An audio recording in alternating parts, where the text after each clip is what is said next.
Bonjour et bienvenue sur Profession Culture. La protection de la santé du salarié en passe par différents encadrements de son temps de travail. Durée maximale quotidienne, durée maximale hebdomadaire, temps de repos quotidien et temps de repos hebdomadaire s'entrecroisent avec bien sûr pour chacun ou presque des principes et des exceptions. Focus sur les durées quotidiennes et hebdomadaires du travail et sur le temps de repos pour les salariés du spectacle vivant en tournée. Tourner, c'est la fête, c'est l'instant pro du jour.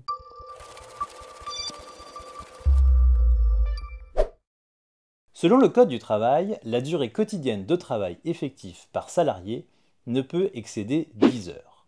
Ce principe souffre une série d'exceptions, notamment lorsque l'activité de l'entreprise vit un accroissement ou pour des raisons liées à l'organisation de l'entreprise.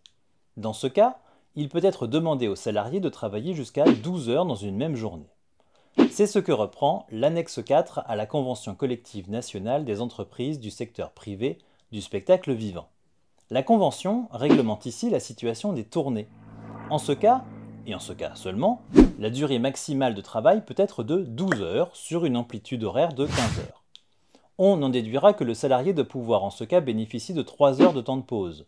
La Convention indique cependant qu'en cas d'amplitude maximale de 15 heures, le planning prévoira 2 heures de pause, ce qui semble indiquer que la troisième heure de pause sera prise sans être fixée par le planning.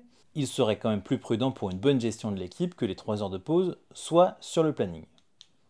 Le temps de repos quotidien doit être lui de 11 heures, sauf dérogation prévue par accord collectif qui permettent de diminuer le temps de repos quotidien jusqu'à seulement 9 heures.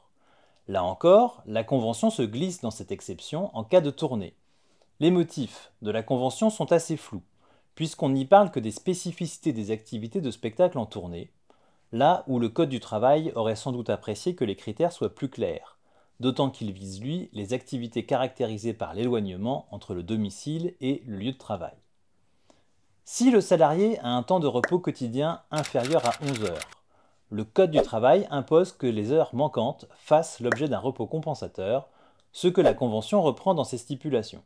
À défaut de pouvoir prendre ce repos, la compensation se fait par l'attribution de 2 heures de salaire majorées de 25%, sans qu'il soit très clair de savoir si c'est un forfait ou si l'on adapte ce nombre d'heures majorées au nombre d'heures de repos compensateur non pris. Cette augmentation du temps de travail quotidien doit respecter les plafonds hebdomadaires prévus à la Convention, tous issus des dispositions de la loi et de la négociation collective. Ainsi, la durée hebdomadaire de travail en tournée sur une même semaine ne peut excéder 48 heures, ou une moyenne de 46 heures sur une période de 12 semaines consécutives. Dans le cadre d'un festival ou d'une tournée et avec l'accord de l'autorité administrative, la durée maximale hebdomadaire peut être portée à 60 heures jusqu'à 3 semaines consécutives dans le cadre d'une tournée. N'hésitez pas à commenter, liker et partager la vidéo. Moi je vous dis au prochain Instant Pro.